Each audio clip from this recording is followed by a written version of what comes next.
Gambye ebiliyoni 5 ze mwawulira zo zaatuuka naye zaakatuuka weeks 2 emabega so sente ezo tezinnakwatibwako yadde siwe kiri ziri mu kuwolebwa watu wawulidde nti sente zo mwazifunye biliyoni meka ezo 5 twazavudde n'endala zikyajja biliyoni 5 bwe zajja ne mutematema gundi kwata ka 2 gundi kwata ya 5 gundi kwata ya 3 tebakulya ekinusu eyo looni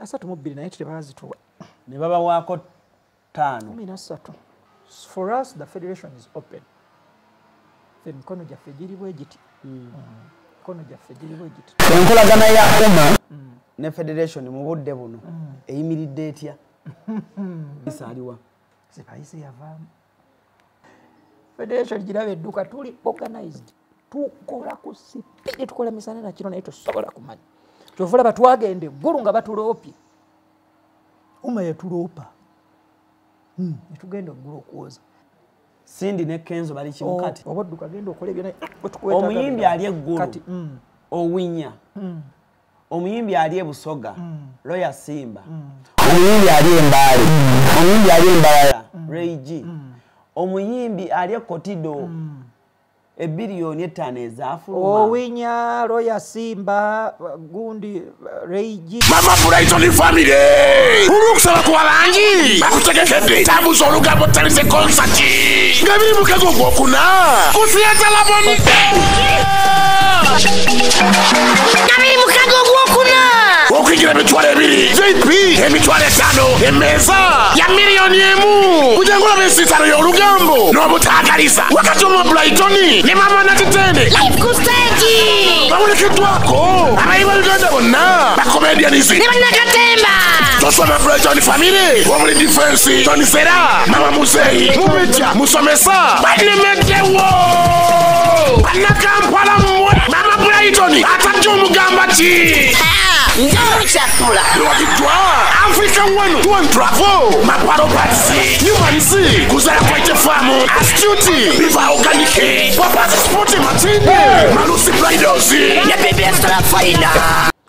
Okay, kale kumukutu kwa nyini kwa today, CRUZ exclusive, ALLANCRUZ gemanya nyongro bani nizako yona James Sinzo dokubanga atemu tulabira, mwebali nyumweba iliddala naffe oboli yao gemanyi getufuna okulaba nga atendeeta abantu abalinensa kale onako olwaleero ku show andi ne mukwano gwange is a very good friend of mine bingi nnyo betugenda okubanga tunyumya nga bwe nkugambye bingi nnyo saagala ebimu byonje ebimu njagala bimuwa nga taneerowooza nnyo abinnyonnyole bulungi nnyo emboozi agenda kuba mpanvumuko naye nga tusinzidde wano ku Arrow Hotel wano ewasangibwa Federation oba ekitebe ekikulu ekya Federation sofa wekiri wetutudde olunaku olwaleero walungi nnyo swimming pool nungi ebyokulya birungi hotel nungi nnyo kemu ajja kuba kukubira kataways awo ogirabe gwayagala okusula kifo kino kirungi nnyo kiri very quiet ojja n'ofuna ate obulamu obulungi 26 omwezi guno tuli kutera bonita mujje mumpagire mujje mubeerewo ma Brighton live Mr. Kisemakula Carol Nantongo Spice Diana Lydia Jasmine yangambye ala ninja kubaawo Sasha Brighton Grace Khan abayimbi bonna ne ba comedians abenjawulo bannaye mwe bali nyumu bayiri ddala banji John Black yangambye ajja kubaawo Grenade Official yangambye ajja kubaawo mujje let's have fun mujje tunyumirwe ate mberebeere nga ndalamu oba okutwaliza awamu kale is my good friend of mine gwe nina olunaku lwayo olwaleero it's his first time on my show though mukwano gwange tunyumyamu by this time round nasazeewo ne ngamba oba oli awo kamuleete tumbeeko n'ebyemubuuza ebyenjawulo nange byenze neebuuza naye byenze mulaba nga ng'oba oli awo bamwogera ku social media okwo sanyusa okulaba ssebo sanyusa okusanga alani ogamba otya introduction eyo ajendi oli otya mukwano gwange ndi bulungi obulamu bugamba ki Hanson Baliluno obulamu bulungi Krista nkuumye bulungi alhamdulillah buze eri abatulaba omulundi ogusooka abakulaba omulundi ogusooka olinga kulaba omulundi ogusooka tutandikira awo abandaba omulundi ogusooka ku mukutu guno amanya n'eddoboozi yenze omuyimbi Hanson Baliluno naye ndowooza oba mulundi gwakubiri naye waliwo kye muyita exclusive ndowooza guno gwe mulundi ogusoose ng'ogyeko ebyapalapase ama twasemba eri ku jomi ng'ogenda siba jomi Bana ye mwesonyiwa ne Jomi. Ekyo ekintu ekyenasuula nendeka emabega. I moved on. Wamusonyiwa? Because that's not me. I'm a very different person. Okay. Nenga wamusonyiwa? Of course you have to move musanga on. munyumya. Manyi siri munanfu. It's not that because the way from day one nali simumanyi nnyo bwentyo. So he's a normal human being like others. Why not? Obulamu bugamba ki? Mukama nkuumi. Musinziire eno kwalu ne mulyoka musasaanyira ensi yonna gye musinziira. Wetukuŋŋaanira kwalu. Obulamu buli bulungi eno. Kenzo eno gy'abeera ne Nyamutoolo. Nedda bambi wano tuli ku mirimu. Pozi kati naawe obeera federation kuno oli mu kifo ki? Ku federation? Federation. Kyenkola? Ku kakiiko. Nze chief whip. Ate chief whip yakola atya mpozi? Chief whip yandibadde abantu nno bannamawulire banyi kye bamutuuma mu class monitor. Nali ngezaako kinnyonnyo nga edda oyo class monitor. Abakuŋŋaanya ebiseera ebisinga for easier communication. Waba waliwo enkiiko nyanguwa okutegeezaako bayimbi bannange enkiiko ezigenda mu maaso. Ebiseera ebisinga waba waliwo emivuyovuyo butonotono bwe butyo. Communication eya speed. Okuyambako akakiiko. N'okuyambako akakiiko. Oluusi n'okugwa mu gundi ez'enjawulo. Nyinza okuyingira mu office za different people. Buli wamu mbangwawo. Ekitegeeza oba mutuufu bwe tugamba nti ebya Nyamutoolo ne Kenzo obimanyi kuba kati chief whip awo wonna wonna obeera waawo okulaba amawulire gafuluma gatya gatuseeko gatya. Kenzo is happy. Wangi? Is happy, musanyufu. Beeragana ne Nyamutoolo? Musanyufu nze kye nandigambye. Is happy. Hanson, who is your girlfriend? Omukyala wo? Nedda kati kankubuulize ni musajja mulokole. Alokole tebawasa? Bawasiza ddala 10 ku kina kyoyinza okyogamba ekintu ekyo. Nina kuleeta official wife. Ndyoka mwanjula wa. At the moment I'm single. Toyina muntu? I'm single. Hanson, like the whole you don't have anyone. Ni musajja mulokole. Are you seeing someone? I'm seeing someone. Actually, I'm not seeing one person. Nkyayogereza. Banjiko. Nondeko ndabe kyetegereza. Oli ku sampling? I'm not sampling ekyo kyenkugambye. Ojja kitwalanga sampling. Nkyetegereza munnange. Kyawa tunuulidde bombi. No. What is your worst experience in relationship? Gyogamba nti yandeetera okubanga nte nkya oba oli awo. Nagenda ne omanyi bwe njagala nnyo. Njagalira nno ddala. Njagala omwana n'awulira nti mwagala. Bali bakwagaddeko n'owulira naye mutonda. Omwana yanjagala n'empulira nga bintamye. Owulira nti ono bambi ayagala ali real. Kati human nature abantu bazibu nti ekintu bwe kibeerawo mu bungi akijaajamya. Misusing. Waliwo yakujaajamya? Misusing. Yakola ki? Ye kasita yamanya nti anfunye. Ate ffe njagala oba nze ayagala obubi. Nali nakweka omutima Katonda we namwagala n'enguta. Enguta ye nalowooza oba kikyayiro nno. Enguzaayo. Naakumenya? Bubi nnyo. Naguzzaayo ku speed. Ogenda mu depression nga bakumenya omutima? Saagala kulimba. Katonda ajja kunyiiga wemba nnimbi. Nakubako n'omulanga. Omulanga? Emmenya omutima nenkuba omulanga ate yekenyini nansirisa. Ngoma yogeta nada. Yali anjagala naye takigenderera kukummenya takigenderera. Nga yeesanga kuga nekyaye bwetyo bweri. Waliwo omuntu nga nekyaye ye naturally mwenzi tosobola kimujjako. Nga naye yeesanga akikoze teyandyagadde kikola. Ninga bambi yeesanga bwesanze nga bambi akikoze. Kati ne musaasirirayo eyo. Naye nkaba nga nzenze Baliluno. Eyo siddayo. I am careful. The first time I saw your music, wali muyimbi Esi mugasi akano kankwanjulye mami gajesi abakola emiramu education gajesi zonna mu Uganda balina tablets z'abaana zonna mu bikanga Samsung, Apple, Origimo, ate nga balina ne sina keyboard. Balina ebimotoka by'abaana, ebimundu, essaawa, bags z'abaana, bottles, container ng'ogasseko ne building blocks. Balina headsets z'abaana, balina smart watch zonna ate nga ziri Origino, balina wireless charger ate nga basisinkanibwa wali ku Pioneer Mall edduka li PA11 ate ng'osobola bakubira ku 0706696904. Gambye ekikwasagana ne educational gadgets zonna oyina kwekwata Mami Gadgets kubanga yasinga. Era nkyali ate era simanyi oba yali admin oba yali ani nali ntera okunyumyako ne Mami Judith babiri ku Instagram nangamba kyazaako Hanson Baliluno simanyi oba yali admin oba yali Mami Judith babiri mwennyini simanyi amulaningira bintu byo babyerwaningira but she has ever told me kyazaako Hanson Baliluno. What is your relationship with Mami Judith Babiri of late? My spiritual mom.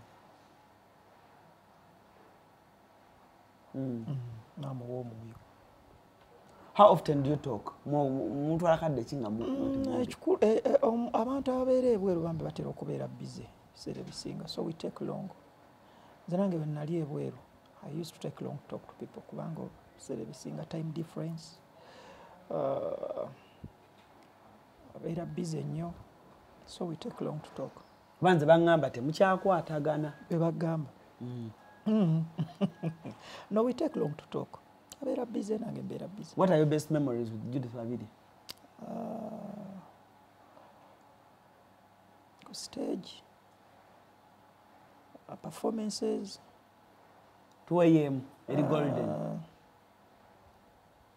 Nyingi. Ekintu kyojjukira ku Judith Babiri bw'ogamba she is your spiritual mom. Ekintu kyojjukira ku Judith Babiri. Bingi nnyo. Bingi naye wabaayo golden moment. Golden moments nyingi. Performances twagendamu yasooka okunnamuza Uganda eno yonna. Tugenda tuperforminga yasooka okunyingiza mu State House. Naperformingira ku mikolo egy'amaanyi ennyo mingi. Kye namuyigirako ekimu olaba nti ebiseera bisinga mugenda ne mugambula yanjigiriza ekintu ekyo ekyokubeera nga era nkimwegombako abula nno bw'aba asazeewo okubula naye nga gyali takigenderera naye nga ye nature agenda n'abeera nga mukkakkamu ali kati yakinjigiriza ekintu ekyo and it's very nice. Then emirundi gye nakaperformingira president kabaka abebitiibwa nga ndi naye gyali mingi kati ngenda okugenda solo nze nzekka nga buli kimu mu industry nkituuseeko. Tondabala nnyo nga performinga nnyo everywhere. Sinti nkyagala naye yakinjigiriza. Wali oyimba gospel era ennyimba ze zasooka ng'oyimba gospel strictly. Kyekikuleetera okubeera versatile? Nagenda music school. I mean not music school, theology, school of theology. Eyandibadde essomero lya Bible erisomesa Bayibuli. Nze nali ndowooza gye tugenda okugenda ero tugenda kubeera nga twogera ennimi tusaba. Bwe nali ndowooza ngenda okutuuka nga bebasomesa nenga hold on. Nempita professor ne mugamba nazze mu school of theology. Manyi bw'ova mu school of theology oba olina kuba musumba Juda alina okuyitako mu school of theology. Nangamba bino bya bituufu by'olina okuyiga. Katuyiga ebintu bya bulijjo. Nangamba kati olumu ne mbuuzaako professor omu ne mugamba nti kubanga waliwo abazungu abandaba nga ndi Sweden nga nnyimba nakeeranga ku makya n'ennyimba tubeera n'okusaba. Kati nababeerawo omuzungu akolera Warner Brothers record company. Warner Brothers? Yes. Abakola movies? Abakola movies balina ne department eya music. Kati ne bamugamba nti waliwo akavubuka kabeera kayimba mu church mu Sweden.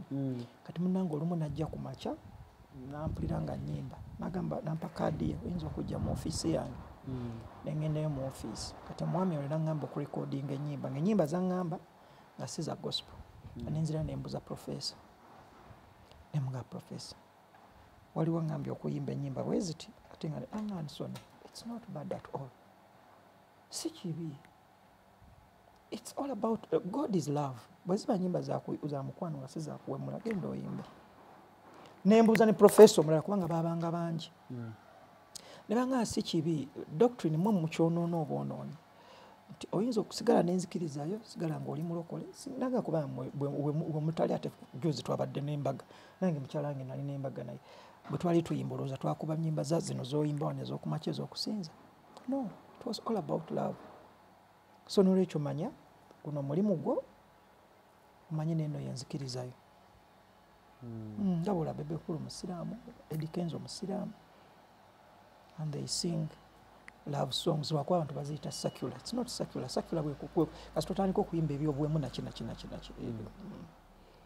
so I went on understanding what it was singa omuntu akubuuza Hanson mwabayimbyeko mu machachi wane e Kampala twogera Uganda lwaki Levikson wavayo nayimba olimba lwa love lwaki chachi zimubola kubanga kyabakyeyingizaamu bo bakyeyingiza bo bakyagala kibeere naye Katonda si bwakyagala God is love kuba I saw the voltage music bali bayimba gospel ne bavaayo no ndabi abayimbi bangi kati ate ekibajja ebiseera ebisinga teba music oyo wa love ebiseera ebisinga ne kanisa ne frustratinga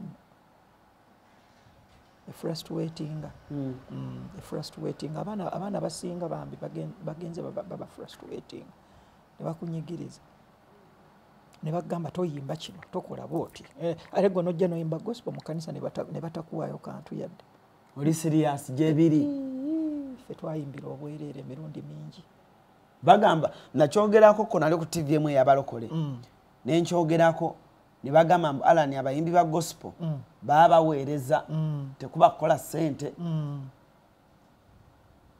era omusumba omu yaŋŋamba ku gundi kwe twali tudde ogambye omusumba omu naŋŋamba ALLANCRUZ mwe mwonoonye industry yaffe newaffe eya gospel konze kiki naŋŋamba Allan abayimbi ba gospel tetubawa ssente omusumba oyo mu kanisa ebasolooza ekimu eky'ekkumi n'ekiweebwayo naŋŋamba kale ye kanisa agiteekewo nga tebasolooza ssente nga ssente zisolooze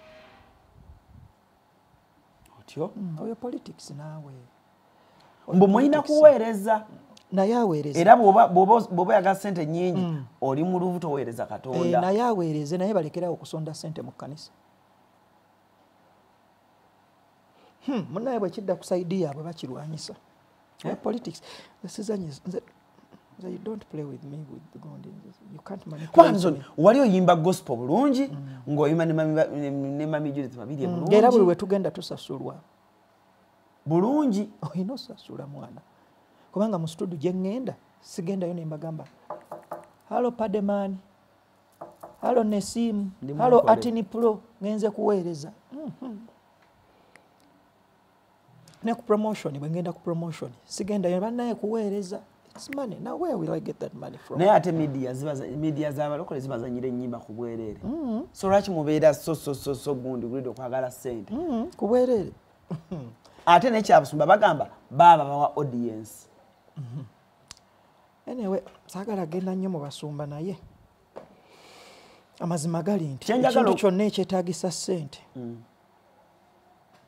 kirina okusasulwa na ssente kyenjagala okwenlightinga nkibuuza nnyo abayimbi ba gospel nakibuuza Levikson at least oli omu ku abo abatono abampadde answer nga kyenjagala okumanya cause abayimbi ba gospel bennyini bajja gyendi ne baŋŋamba ALLANCRUZ omwana wa gospel abeera n'oluyimba nga hiti kati I'll give an example nga muganda ngo naagenda otekka ekivu nga 11 nze ndi mulokole mututulya ne musaasiro Titus nejjo yazze wano amutunuulidde amutunuulidde era Mukama amuyambe musajja wattu bajje ate bamuwe ssente namubuuza bambi yeetaaga ssente namubuuza ne ŋŋamba ne luno oluyimba Rand badenga anthem za churches. Bamuwe sente. Nalaba Pastor Apostle Grace. Reyamuwa akakadde. Ensi n'esanyuka nnyo. Nga Apostle Grace yamuwa akakadde. By the way, thank you so much. Abayimba gospel ne baŋŋamba kati oyo pastor y'omu ku abo abatono. Batuwa emitwalo 10, emitwalo 5, emitwalo 3 weebale. Abikoowa. Gye biri ebintu ebyo kituufu. Abikoowa batuwange emitwalo 3. Nze era okulaba ku ssente ku baakinga babiri nalaba ku kasente ate nga ye muyimbi w'amaanyi ate we yabayina abamufuula ab'amaanyi ebiseera ebisinga ojja kukisanga nga baali beeno tebaali ba mu kkanisa ate n'ekyalo ekyonoonya amakanisa ennaku zino nze bannaye drama mungi oba nfundako fe twayimbiranga banne muli drama kakati bw'oyimba ewa pasito ono ate ewa pasito ono tebakukkiriza kuyimba owa ekkanisa yafu bannaye kyovula saagala nze tugende ne mu bya kkanisa bw'oyimba mu kkanisa eno bw'oyimba eno ale wa kkanisa eno toyimbayo aye bw'oyimba ewa pasito fe terwe byali bwe bityo fe wagenda nga n'oyimba buli wamu wonna wonna nze waliwo omuyimbi gwe nasanga wa church emu yakuba hiti ng'ali mu church eyo bwe yayimbako mu church eno ne bamukyawa ne bamugamba eno todda kyokka naye gye yagenda okuyimba Mama Brighton family ulukusaba ku balangi bakutegekedde tambuza olugambo talise concert nga biri mu kago gwokuna kusiyata labonite nga biri mu kago gwokuna okwigira emitwalo 2 VIP emitwalo 5 emmeeza ya $1,000,000 kujangula b'ensitalo y'olugambo n'obutaagaliza wakati Mama Brighton ne Mama Natitende live ku stage bamulekeddwako abayiba Uganda bonna bakomedianizi ne bannakatemba tosoma Brighton family omuli defense Tony Sera Mama Museyi Mubijja Musomesa banemeddewo bannakampala mmwe Mama Brighton atajja omugamba ki Njamuchakula Lwakitwa Africa One Travel Maparo Patsi Nyumanzi Kuzaya Kwaite Famu Astuti Biva Organike Papazi Sporti Matinde Malusi Bridals Ya Bebe Extra Faida ab'ekkanisa yafu ne bamugamba eri gy'ova tetwagalayo olwo oluningi nisirwagala nze twakula awantu awa wesitalinnya wesitasobola nakulinnya ebenaku tunaawo naye mbatunulira butuliza naye ekkanisa ezisigadde zonna nze ŋŋendayo kakati nze labayo ŋŋenda okutegeera bwendi ng'omwana ategeera bw'ati akula ng'ani mu kkanisa ya Kayanja mama wange yagendanga ewa Kayanja nga mpeese bw'ati Fiona Mukasa namulabira ddala bweti nga mulaga bamutwala ne mu America bayimene mugundi e UK ng'omwami gundi omwami yajja omutwala omusajja we UK pastor Fiona ali she was a very beautiful woman nga yakulira worship team ku Miracle Center akitegeera ba pastor Karoli Bishop Karoli nga bendaba mu kanisa bwenti okiraba nga ndi mwana muto nga tuli mu Sunday school ya Miracle Center erubaga wani awakaddege ekyali mu Kiwempe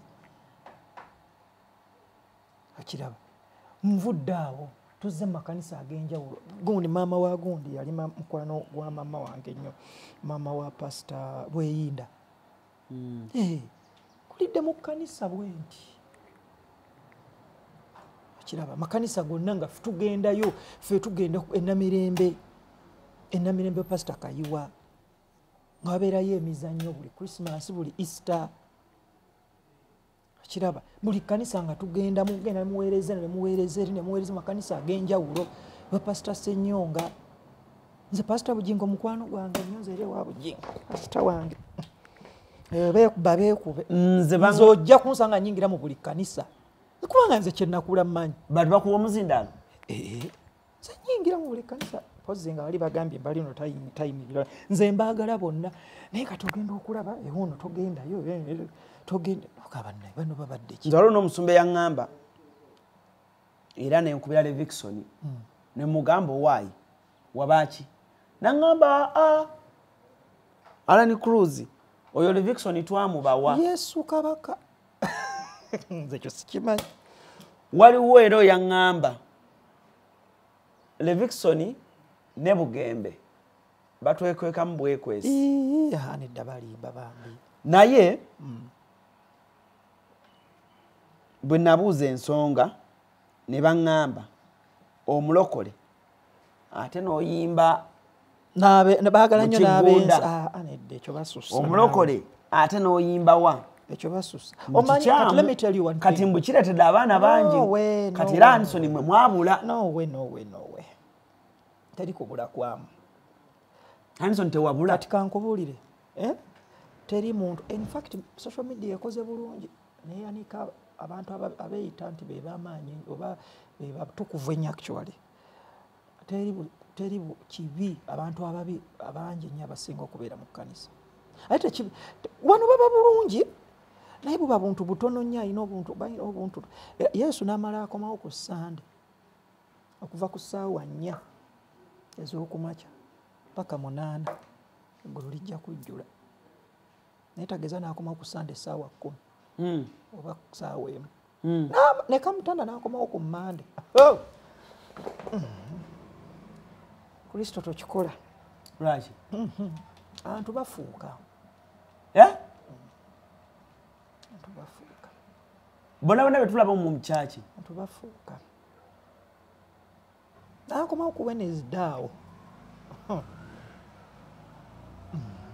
naye Hanson kankubuuze singa omuntu akubuuza nti abaana abayimba gospel mu Uganda I've seen gospel artists in Kenya they're well off bali bulungi I've seen gospel artists in Nigeria nabo be baleeta wano bali bulungi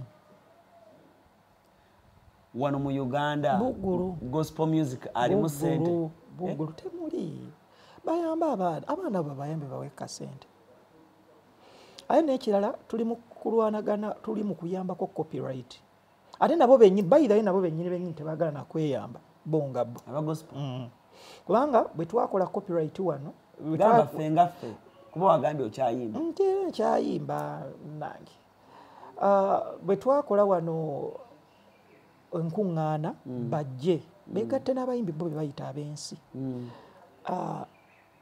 bwe bajja batandika kulaga abasinga obungi nga balaga nti bano basitaani ekitangala tekyegatta na kizikiza kakati ate copyright gye tuli mukola tulina kwegattira wamu ffenna tukole ki oli siyasa kyekyaliwo bajja wano ate bwe bantunulako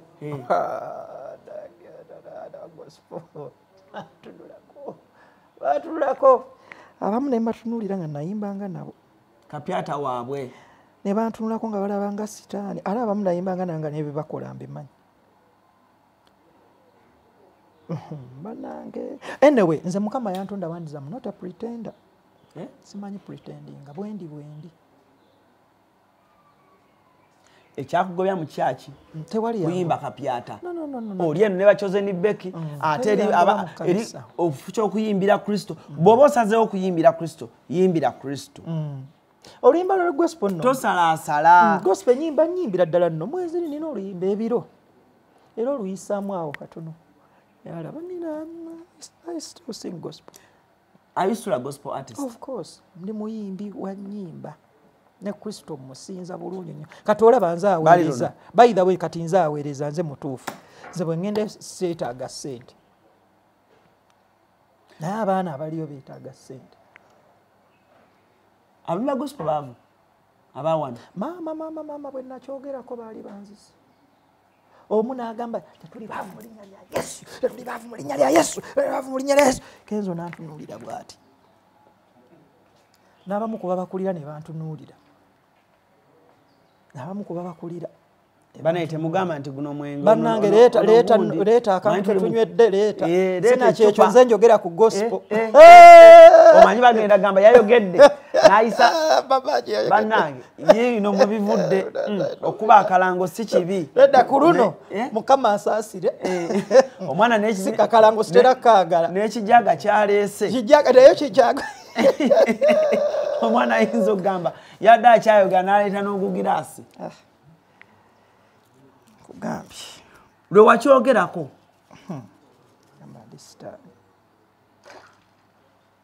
nane ekinno kiri kigira ekyovu banaye ono vida temugamba muyinza okugira muti ne mugamba nti gundi nze sigira omwana jasi tumugambye amuyiwemu naye ate ngenza Alani mumuwatamira n'agamba wamma leeta novida wange mbadde saagadde kuba kalango naye leeta tumufukire wano.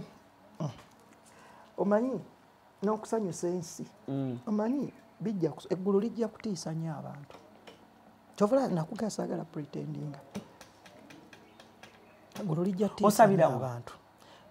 Pasita wange Pasita Lukwago Yasiini Nagambye nga sinolekera sinema nkwanjula ba Marus Bridal Center bano bakugamba nti bakafulu mu kutuusa Gomasi na buli ekitambulira ku Gomasi kyonna oyagala kusuubula oyagala twala emwemu nkugambye gwe omugole weetaaga kubanga ogenda ba Marus Bridal Center baleeta engoye ez'omulembe balina ebitambaala ebirungi balina amapensa amasufu ennyo kamala buli ekitambula ne Gomasi nkugambye bakirina balina buli lugoye ez'amayinja omugole lwagenda okwambala bagambe wawawa nkugambye omugole alwambala buli omu yenna n'asamaala babayise ba Marus Bridal Center oyagala z'ababuuza muganda ng'oyagala ki babayise ba Marus Bridal Center banoonyeko togenda kwejjusa enamba z'amasimu zeezo Marus Bridal Center gye muweerezeyo n'ekimu eky'ekkumi ndudde omulaba musumba wange aliwa makindi enaawo makindi tokyasaba Pasita Kayanja Pasita Kayanja nali navaayo dda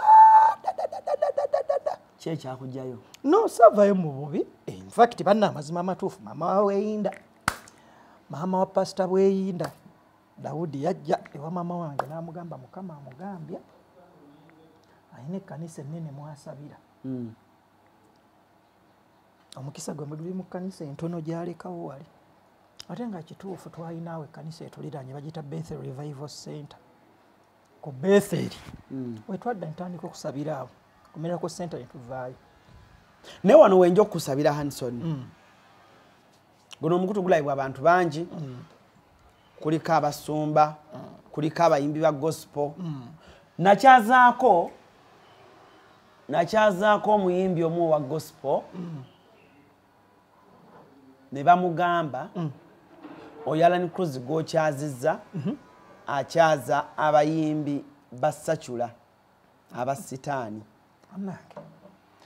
genda omugamba gye interview yo wolo ne YouTuber akola stories z'abaana ba gospel bamundaga lwenagenda ku Salt ng'agamba ALLANCRUZ bamukyaziza ku Salt ndowooza mulaba emyoyo egiva mu nsi bwe gitandise okujja nabagamba I've seen those stories nga anyway naye Alani abo be baba bakayingira mugondi mu kkanisa baba n'olubugumu olwo tugenda omulamu katono bwe tukomawo tumalirize topic eyo nga Hanson atubuulira what should the gospel artists do kale bo kye balabyeko eno oba bye bayinza okubanga batereeza kubanga abayimbi bangi aba gospel nze bendabyeko nga buli waga CRUZ nasalawo kanyimbera avu Katonda wange namwesigaliza ku mutima kubanga bw'okola bwoti kyokka ate mu Bible mulimu ekitabo kyogera ku love tumulemu katono tukoma out of awo teweerabidde bannaye kankayiwemu nga mulaba saagala bantu nti CRUZ wanywedde omwenge ku sho tekafaanana ne kali ono novida olimba anyaba abaana basala ekigambo but anyway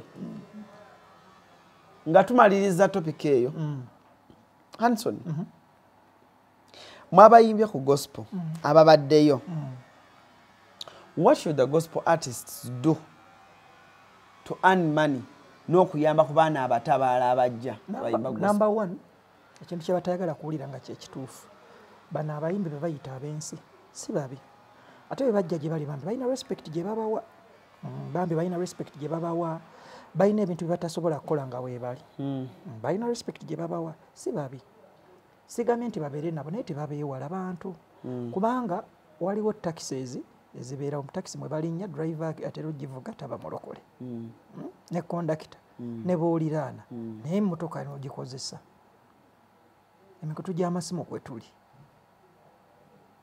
ebifo ebifunga wooteri kwe tubeera naki n'ettaka kwe tuli ne Uganda okitegeera okusosola kungi gundi eyo ereme kubaawo nnyo bwetu kirina engeri gyekifiirizaamu ebintu ebimu that is one two begatte ku movement eno ku federation okusobola okulaba nga tugguse ekintu kya copyright fe tujja kulwanirira ate fe tulwanirira copyright tetuliiko oba ono wa gospel ono si wa gospel okitegeera kubanga akasente kali mu music kangi nnyo. It's good you've talked about Kenya and Nigeria bakola sente nyingi, South Africa abayimbi ba gospel bakola sente nyingi ate nebibafunisa sente tebeewala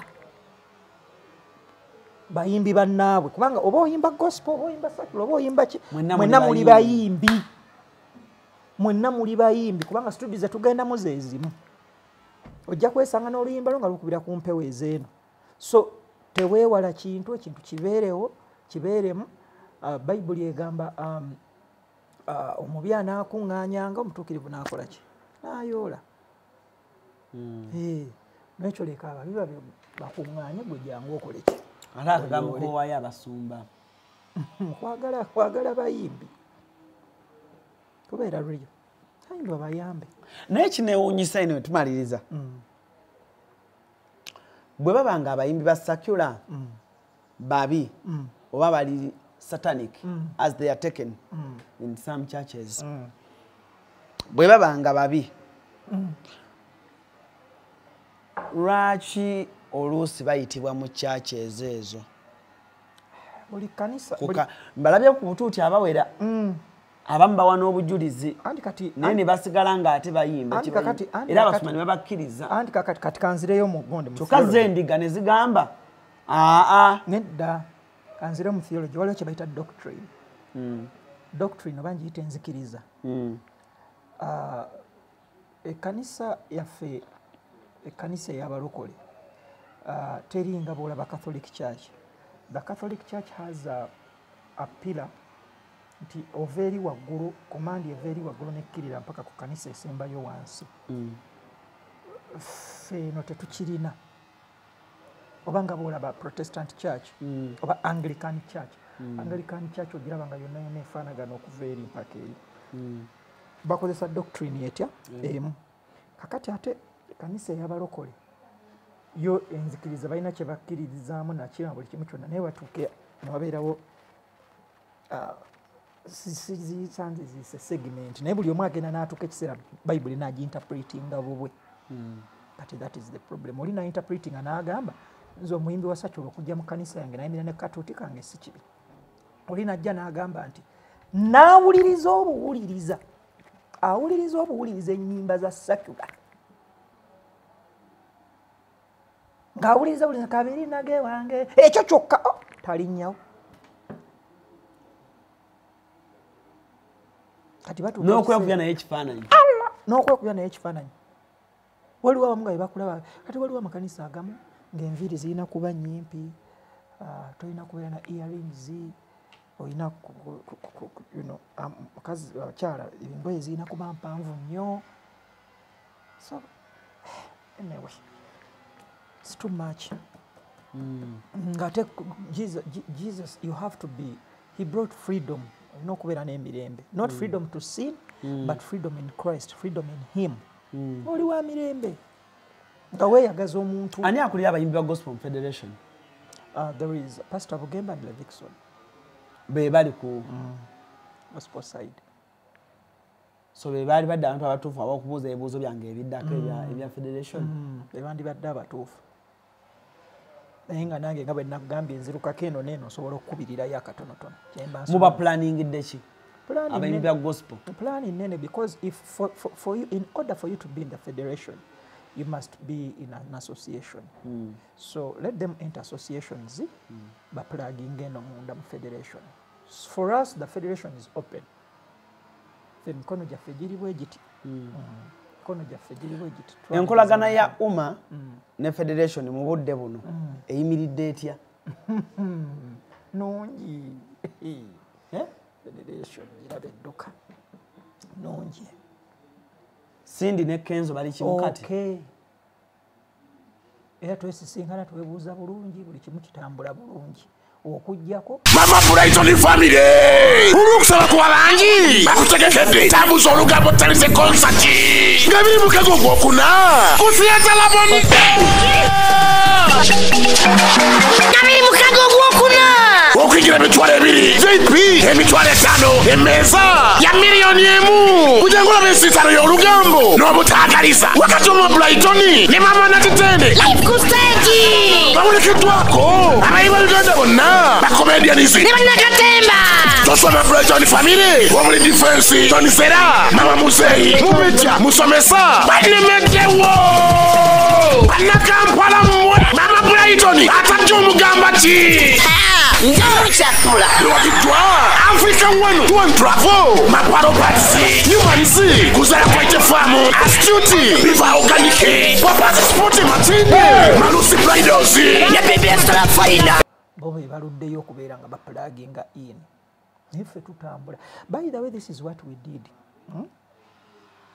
Federation ng'etandika baatukuba nnyo netula tugana nga tetujja kwewozaako. Kenzo n'agamba ne mbabuulire ebyokwewozaako bikole ki, because we can come in cameras and talk. We can come and talk. Kati kyetwazuula nti buli kyetujja okuba whatever we shall be doing bajja kubeera nga bagamba wo bazzaako move eno kati nga balina engeri gye basobola otwataakingamu. Ffe ne tugamba katukole ebintu mu butuufu bwabyo. We worked in silence. Bintu byabanga ng'ebitatambula naye nga bitambula ate ku sipiidi kyova twakuŋŋaanira mu kifo kino. Kiki mwatuuseeko bukyanga federation etandika sofa batwawulidde nti sente zo mwazifunye biliyoni meka? Ezo ttaano twazavudde n'endala zikyajja kuyamba industry. Mugenda zigabana bugabanyi buli omu atwalako kyayagala ziyambye mutya? Ekisooka tetwakuŋŋaana lwa ssente, twakuŋŋaana lwa copyright na bintu bitatambula bulungi mu industry. Waalingayo abantu abaagendanga ne beefuula nti be bakiikirira art, kubanga abayimbi babadde bize, omuyimbi abeera bize. G'omanyi ekyatukuŋŋaanya wano okubeera nga sometimes tusula wano tosobola tufuna ono abadduse eno nagenze eno ayengere okubakuŋŋaanya kati ofunamu empagi ono basobola okuddukanya ekintu kirala kino obeere wano oba odduka genda okola ebyo omuyimbi ali eggulu owinya omuyimbi ali ebusoga Roya Simba omuyimbi ali embaale omuyimbi ali embalala Reigi omuyimbi ali ekotido ebiliyoni 5 ezafuluma owinya Roya Simba gundi Reigi zimuyambe ayina kubeera ng'ali mu ssako eya federation. Ebusoga waliyo ssako ya federation weeri wano olungi nnyo era ayina Owebusoga ayina tambula kuva Busoga n'ajja e Kampala. Leeta essimu yange eyo Chief leeta essimu Owebusoga ayina tambula kuva Busoga n'ajja e Kampala. Kati kankulage federation teyina branch ejjinja. Wulira buli muyimbi omuyimbi omutuufu ayina smartphone. Abasinga obungi at least 95% ku bayimbi b'endabye tutambuddeyo nayo babeera ku TikTok music waabwe bamuteekayo naki. Naffe kye twakola sako yaffe erina ka app. Tuyina app. Ogenda ku app bulungi nnyo n'ogenda n'oregisteringa. App bagiyita batya? Tugenda ogira sente app. Leka nze nyingireyo ng'olaba. Kanyingireyo ng'olaba bulungi nnyo. Akaunti yange ogiraba? Kati kanyingireyo ng'olaba wano. Ogiraba sente link app. So agenda nekwatagana ne Centenary Bank. Naye wano ogendayo nga tumaze okuyingiza wano mu details ng'omaze okwogera ne association eriiddawo ow'embalala oba ow'ebusoga oba ow'ekkotido. Kati oli nga tufuna amannya go ng'omaze okusindika emitwalo gyo 17. mutegeera ntya? Omutegeera naawe association. Ovula bagamba association ye plugging mu federation. Kubanga oli mu association eno tojjayo nga tuli mu association. Kati omutegeera otya oba tomutegedde kitegeeza oli mu association totawaana. Olaba ennamba yange ogirabye wano Hanson Baliluno. Ngikopye ngitutte mu ka Centelink app ngitaddemu ogirabye ennamba nenteekamu password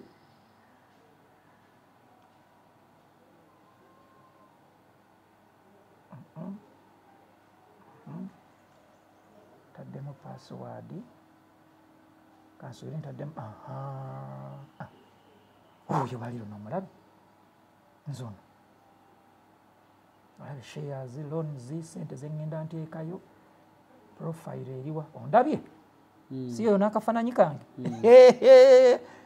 federation girabe edduka tuli organized tukola ku sipidi tukola misana na kino naye tosobola kumanya kyovula batwagende eggulu nga batuloopye uma yatuloopa netugenda eggulu okwoza tugenda okutuuka mu bakulu nebagamba n'obusajja obusajja nga bw'amaanyi okiraba obusajja bubadde bukola soma Hanson Baliluno Uganda Musicians Federation Members Association SACCO goli mu SACCO ye Kampala eno ye SACCO ya Uganda yonna eno SACCO ya Uganda yonna kyovula bakuliko Uganda Musicians Federation Uganda Musicians Uganda kati omuyimbi ali e Uganda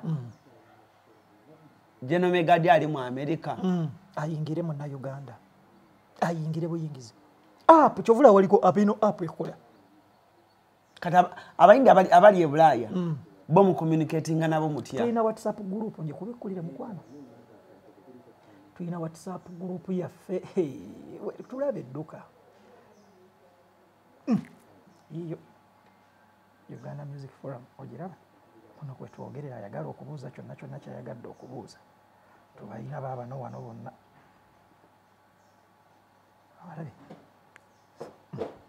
jajja Sekamatte Mutumba bonna mwebali muno ino Dennis Kasasano yagenda Bulaya yagenda ali oba ali South Africa mwebali muno mwebali bamisa kisema kula mwebali mwali mpozi nga papa yavaamu twamuteekamu mwebali Sekamatte omulabi oyo siye papa sport ate Spice aliwa Spice yavaamu yawa nsonga ki simanyi ayagadde ng'obeeramu tetukaka gadde beeramu atayagadde batugamba muri mu malya ga nsimbi bw'oba tokitegedde bw'olowooza kyovula baali batugamba nti tuli bugundi tuli ku byaffe era biliyoni 5 bwe zajja ne mutematema gundi kwata kabiri gundi kwata ya 5 gundi kwata ya 3 tebakulya ekinusu eyo looni era bw'oba waliwo yafuna looni kasita bakugamba nti sente tolaba nti mulimu bannamawulire for example ne mumala mukwata ekkubo ne mukola gundi yammwe ekibiina kyammwe ne babagamba mwagala sente ne mufuna sente kasita babagamba nti baziyisiza microfinance support center weekaabireko ezo sente zirina okudda mwasaba sente meka amazima amatuufu twasaba biliyoni 3 wano ku Hasi Beauty Parlor tuli bakafulu mu kulabirira n'okuyooyoota ensusu tukola facial ne tukupepeta ka feesi ne kawawera ng'aka bebi tusiba n'okkola enviiri mu buli musono songa mu kukola pedicure ne manicure tuwekansa tusala enviiri mu buli musono ate bwe kituuka mu kukola makeup tetumanyiiyo mulala tuli muyenga ku Tank Hill Road okuliraana Italian Supermarket mu basement essimu tuli ku noti 72 682 953 teweerabira saluuni egenda okujjayo bulungi bwo n'ekitiibwa kyo ye Hasi Beauty Parlor a world of beauty.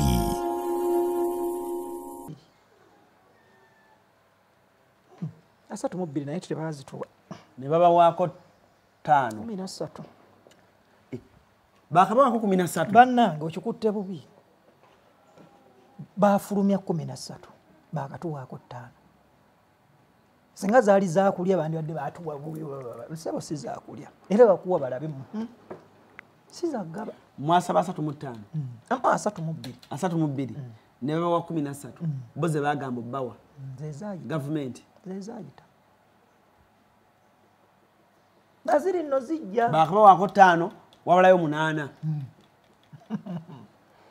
z'abayimbi kusooka kuzimba structures na kwetereza musa bujulizi kyo buliwo chief whip nti omuyimbi omuto aina chance efuna ku sente zina mtulageko n'abamu kwa abazifunyeko ezazze jjo gundi ezazze gulo oloza za gabana omanyi problem eri abantu baloza za gabana we are going to invest this money how We are going to invest it whereby when you look at us abayimbi ebiseera ebisinga naddala abali active mu kukola ebivvulu challenge omuyimbi gy'asinga okufuna in fact naawe kennyini okoze ekivvulu oliyo nga 26 ebimu ku bizibu byo ebikutawaanya by'ebyuma ne backline n'ebintu ne screen ezo ndowooza bigenda kutwalako ssente nnyingi naawe obimanyi byebimu ku ne venue kati venue ebiseera ebisinga eyinza okwanguwamukka akatono naye tewali wa byuma kuyinako kisa ekyo okimanyi kati ffe kye twasazeewo twagala tufune ebyuma ebyobwatula namboole nago ga screen ago backline tugifune bulungi nnyo mugenda soka muzijja kweze 5 ze mulina ffe tubigule kati buli muyimbi yenna ayina ekivulu naawe kennyini Allan ng'oyina ekivulu jangu otusasule ku ssente ntono kubanga bambi ebyuma ebyo babisasuza almost obukadde 10 asasudde obutene nnyo nga nannyini byuma nga tayagala nakumutunula nako asasula millions 6 fereka omwana ajje ebya millions 10 tubimuwere ku millions 2 mwezi mutano faka sente kaffe kadde mu ssako y'abayimbi tuwola abayimbi Kenzo bw'abeera ne festival nga tumuwa ebyuma abayimbi bameka babeera ne shows ku lunaku lwe lumu nga ebyuma ebyo mu kulaba okuko oyogedde bulungi tetugenda kuleeta seeti emu mwera seeti meka tuyinza okuleeta seeti nga 3 omanyi zitya waliwo biri ebyuma bibiruboggola for example waliwo muyimbi akoze kololo biruboggola byaffe nga tubimuwa waliwo ate omulala akoze ku gundi bagiyitaani wano enajja nankumbi awo Stella waliwo gundi bagiyitaani Happy Boys gundi city Freedom City nga waliwo akoze ku Freedom City nga nabyo bye tubirina kyokka ate waliwo akoze ku Theatre La Bonita waliwo naali ejjinja omusoga nga nebyo tubirina naali ejjinja nga tubirina naali eggulu nga tubirina ebyuma bya mirundi 3 nga bikola bwe bityo kaakati kambuuze bakugambye waliwo asobola okukola ekintu abayimbi basobola okukola mu kifo kimu something of that kind nti bakole shows 3 omulundi gumu ez'amaanyi tekisoboka era wajja kubeera show emu 2 ebirala ebyokusatu bigenda ali eggulu naye bakenderedde ddala nno ngabana batugambye engabana eyo yaleetedde abayimbi okukendeera bakenderedde ddala bambi balinga 6 kati si bana alayiko basibana abaki abasulawo bayimbi bana bamukago batono some by the you might be here ogenda okusanga gundi yagenza oba oli awo ate gundi yakomyewalibwa kugamba nga bwe nakugambye wetubeera busy this is when artist wandibadde obalaba wano bangi buzifuna mu federation obuzibu naleo kusaidia abayimbi yes misinformation abantu bainforminga bafulumya information ey'obulimba kati bambi omuyimbi najja nga ajjudde bajja wano nga ajjudde ekifuba kimuli waggulu kiti nga mukambwe agenda okuzula naganze gundi yaŋŋamba ti ebintu biri bwe biti ne bwe biti agenda okuzula nga si bwe biri era misinformation nga bwolaba nti basooka ne balowooza nti tukuŋŋaanyirwa gavana era ffe copyright yaffe kasite eggwa affe ekintu nga kivaawo tekivaawo nga olwo tuwangudde nga federation mudamu ddi okulonda obukulembeze mpozi obukulembeze I think temunakirowoozaako tukimanyi nti ombala myaka 3 years I think from now 3 years from now federation ekyali naye bambi mwebale kukola tukoze kubanga kati bambi olaba Kenzo ajja Shiba najja ne muleka ebyokukola byammwe byonna ne mubeerawo music wammwe temusasulwa mukikola because bambi mwagala abayimbi abalala babe bulungi of course ekyo ekintu kyobutasasula nga temusasula temulina yadde 10 kyemufuna kyekisinga gwo omutima akati Alani oyo propaganda we bakuteekamu akuveemu ate propaganda oyo propaganda akuviiremu ddala. I'm getting the words byogambye byengezaako edda okyalimu era nkuzaayo wali abantu kye balowooza twajja gabana tewali kugabana kwamu. nze kyoŋŋambye kyentwala nkugambye kikuviiremu ddala nekinvaamu kikuviiremu ddala tetwajja gabana kankubulire singa twajja gabana singa twakubagana dda gwe sente ogivangako singa nagwadda president mu Malaka oba singa yangwadda mu Malaka nagwe omutima ogwo gwe ŋŋamba nti ngwagadde wulira era olina okukimanya kyova olaba ffe twasawo tukolerewa silence action zikole. pozi kati mulwa mwaka lwaninga bbanga ki? I think it's now isn't this April? Myezi 11 mugenda weza mwaka mwezi ogujja mu May tuweza mwaka bambi tulwanye mukikoze nno tulwanye gomanyi omuntu okulwa n'emyezi 11 nga tasasulwa naye ng'akeera ku makya mu meeting n'akola n'ekintu n'akola nga tasasulwa anti kubanga omanyi lwaki oyo omuntu aba alumirirwa omanyi lwaki kikuweewuunyisa Mama Brighton family ulukusaba kuwa bangi bakutegekedde tabuza olugambo talize konsati nga biri mu kago gwokuna kusiyata labonite nga biri mu kago gwokuna okwigira emitwalo 2 JP emitwalo 5 emmeeza ya $1,000,000 kujangula b'ensitalo y'olugambo n'obutaagaliza wakati Mama Brighton ne Mama Natitende live ku stage bawerekeddwako abayi ba Uganda bonna bakomedianizi ne bannakatemba tosoma Brighton family wabuli defense Tony Sera Mama Museyi Mumeja Musomesa banemeddewo bannakampala mmwe Mama Brighton atajja omugamba ki Ndochakula Lwakitwa Africa One Tuan Travel Maparo Patsi Nyumanzi Kuzara Kwaite Famu Astuti Viva Organike Wapazi Sporti Matinde Malusi Bridals Ya bebe Astra Faina omanyi kikuweewuunyisa kubanga tekinneewuunyisa naye nzikiriza kikukanga kubanga gwe toli muyimbi bye tubonaabonamu olaba kati kantete example ya Shiba tava ku kkubo buli kaseera abadduka agenze Embalala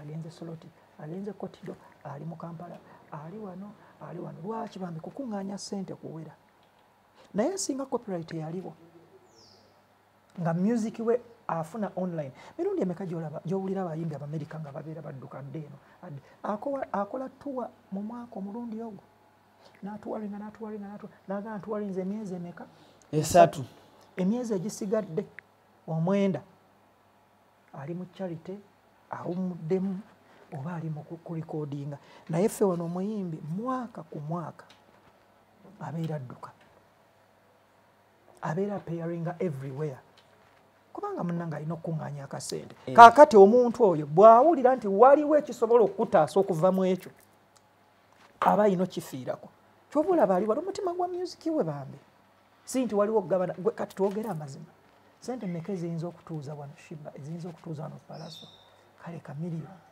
oba Bobi Wine Bebe Cool ne atuula Eddie Kenzo n'abeera nga tavudde wano mmeka ezo z'ogenda omusasula twogere amazima mmeka z'ogenda omuweeza zigenda omutuuzaawo abeeraawo kale nze bali no sente mmeka z'ogenda okumpa ontuuze onyambaze ekkooti yo mbeeraawo awo ntyo nze bamwe bali kulumirirwa industry yes kuva dda nno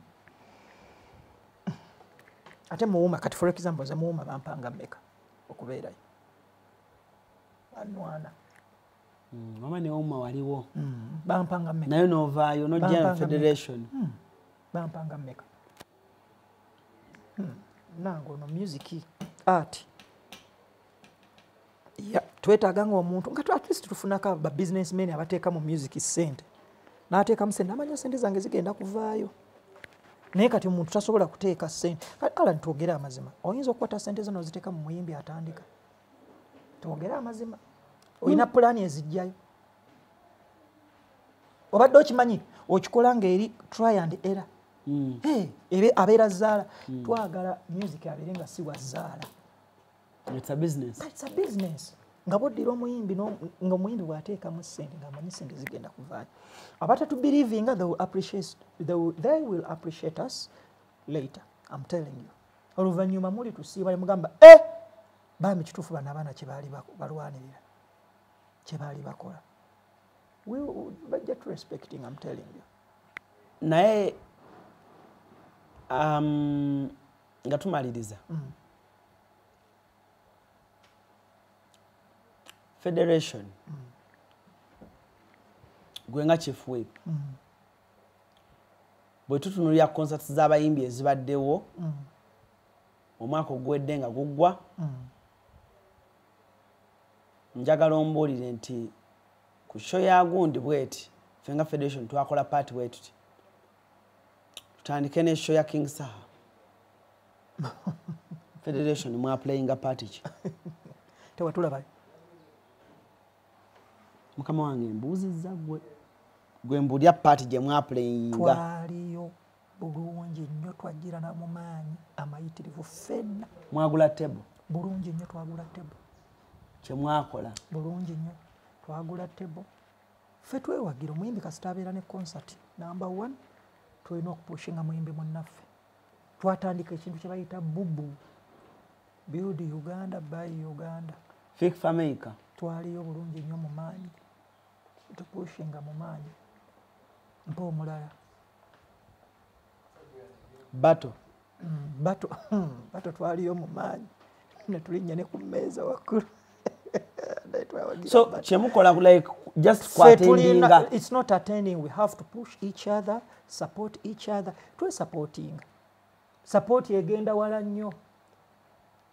Kwairi namubiri mukoze mutya. Era nawo tujja kubaawo. Feka sitabeera nga muyimbi. Ekitaalinga oluli. Kyabangawo naye nga kitono. Federation mulowozezzaako mutya kuba producer abakolera abayimbi bamwe nnyimba. Copyright kyovula tuli mu kulwana.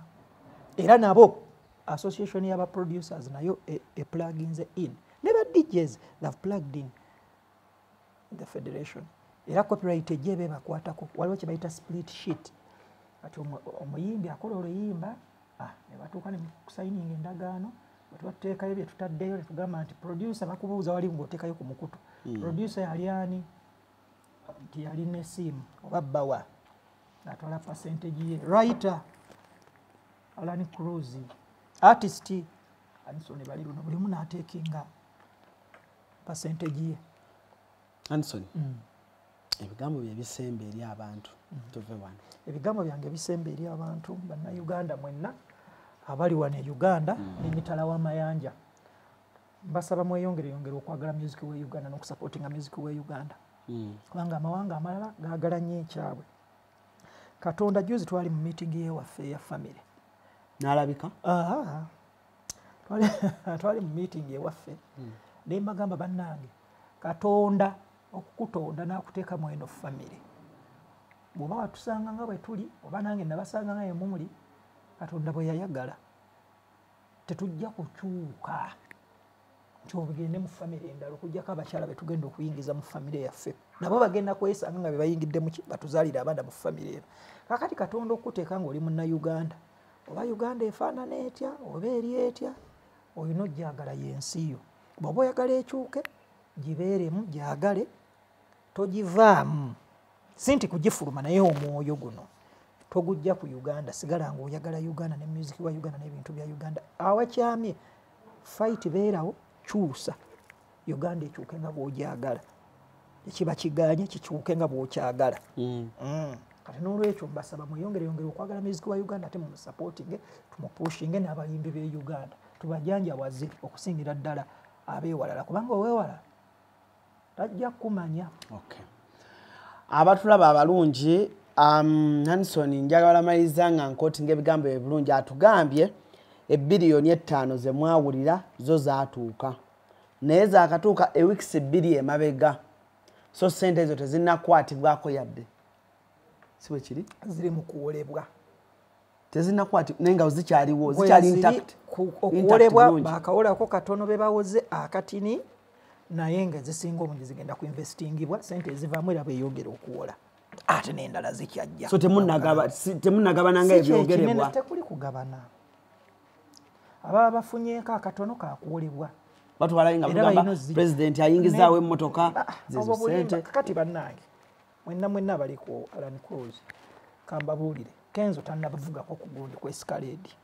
That's a lie. Juzi nina benzi gye nali nayo wano. That's a lie. Bannange tewali tannagula ku motoka mpya. Bambi musajja wattu tannaba.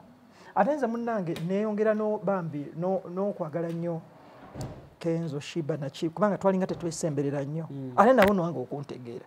Okubeera wamu kuno kituyambye okubeera nga we understand one another. Chifuwe. O protectinze bulungi bakama abo we bali nyo bayedala. Protectinze naye ge mazima amatuufu. Kenzo tannafuna ku motoka sente zikyaliwo abagala okujja okwewola bajje jangu n'emitwalo 17.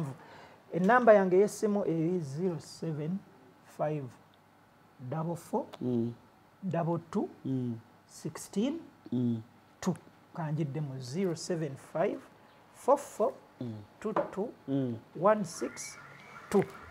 Comment section ejaba nkulu nnyo ku kichoba we mulungunyako kyonna ne namba ya Hanson ogifunye. For now saga kubanga ate nsuka kono musebe bulungi mwera.